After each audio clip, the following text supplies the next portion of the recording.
Hello again, guys. It's Mr. Wishahi. In this tutorial we're going to talk about dividing decimals. One of the biggest struggles students have with dividing decimals is first determining where their decimal place goes, and that's really the biggest thing. Usually the dividing is pretty good, but the decimal place is really what they struggle with. So hopefully this tutorial will clear up any sort of confusion you may have. For this station you're going to need a sheet of scratch paper, a sheet of notebook paper, and then also you're going to need your blue operations with decimals foldable. Yours is blue. For this one, mine's going to be white. Alright, so let's go ahead and look at the dividing decimals section. Alright, so here, our example, we're going to do 0.88 divided by 1.6. A couple things that I want you to list on your sheet is just the vocabulary that we'll be using. For one, this first number, that's going to be your dividend. That's a number that is going to be divided. The second number is your divisor. That's what is the number that is doing the dividing. If this were a fraction, this would be 0.88 over 1.6. The dividend's a numerator, the divisor is the denominator. And then the result of a division question, that's going to be quotient. Just so you know what we're referring to when we look at our foldable, or our notes. Okay, so let's set this up in long division. Again, my dividend is going to be on the outside, or on the inside, sorry. My divisor will be on the outside. Okay, the first step is to move the decimal point in the divisor and the dividend until the divisor is a whole number. So if you look at 1.6, I'm going to move this decimal as far to the right until it becomes a whole number. Now it's 16. And if you do that to the divisor, you have to do it to the dividend as well, one whole time. Okay, next we're going to place a decimal point in the quotient. That means the answer directly above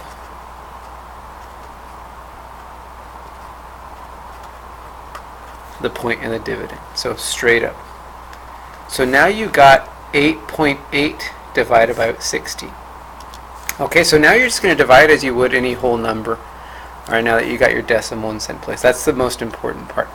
So here we got 8.8 divided by 16. If you're struggling with long division, especially when it comes to multiple numbers, see if you could reduce before you divide. That makes the dividing a lot easier. So I'm going to look at, don't even look at the decimals, I'm going to look at 88 divided by 16. Think of a number that you could divide both of those numbers by, that you could reduce them by. That'll make the math a little easier. You're probably thinking 2 because they're both even.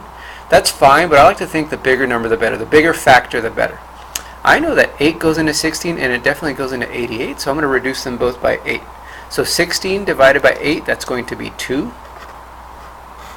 88 divided by 8, that's going to be 11.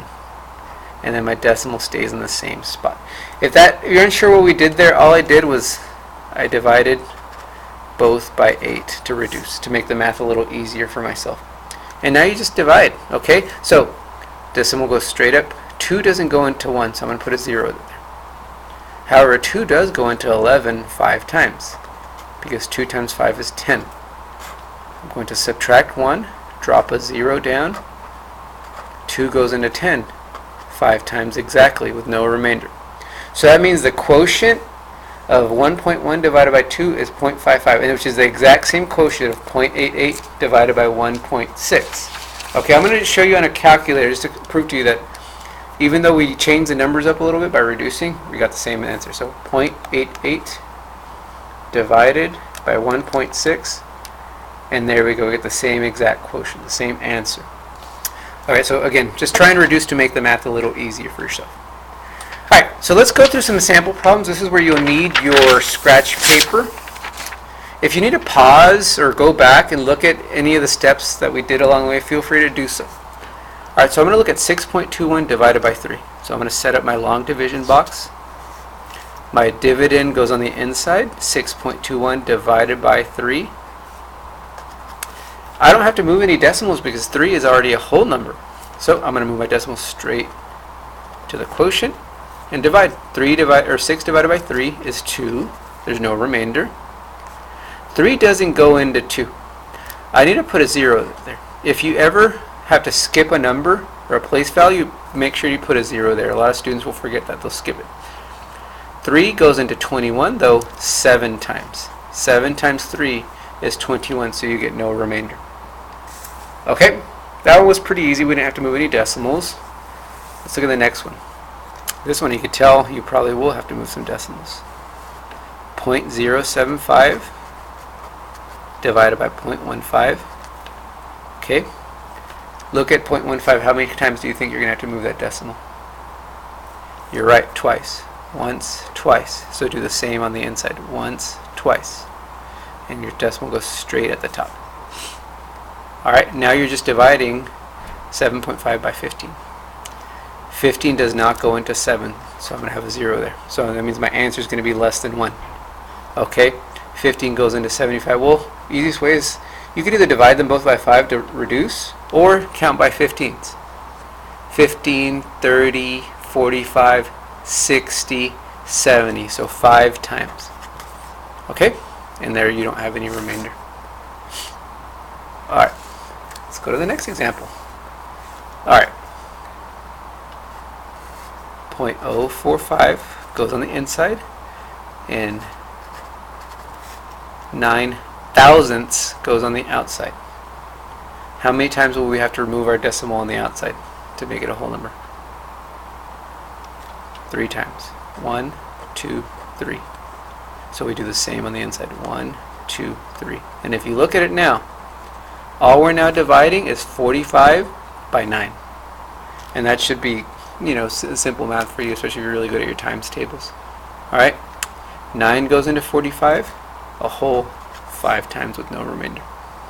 Just remember, anytime a number ends with 5, that means it was multiplied, something was multiplied by 5 to get there.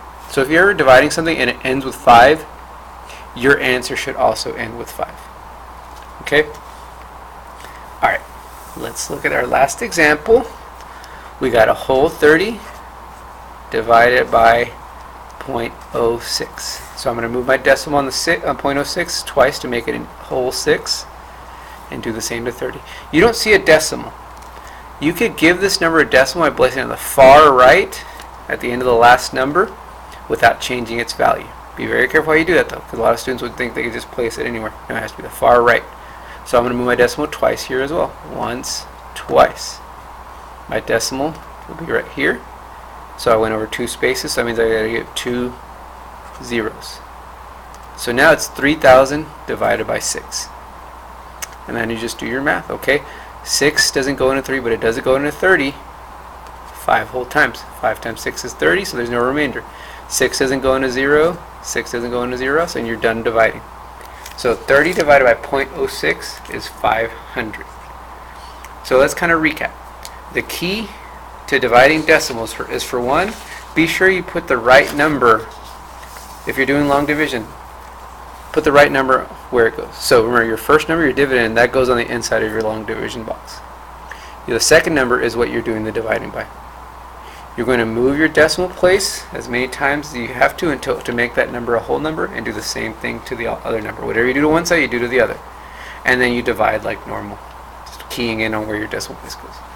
If you need to pause or go back and watch any of these steps, do so. So now use what you just learned on the sample problems that I have given you. And again, feel free to watch any of these videos again. Alright guys, good luck.